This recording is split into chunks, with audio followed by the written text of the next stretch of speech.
Dito na natin ang problema. Tanggalan natin yung chain. Ayan. Ano?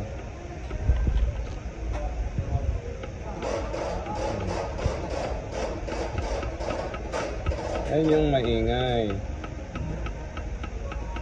Pero ito, meron na rin tong galaw, movement, ano.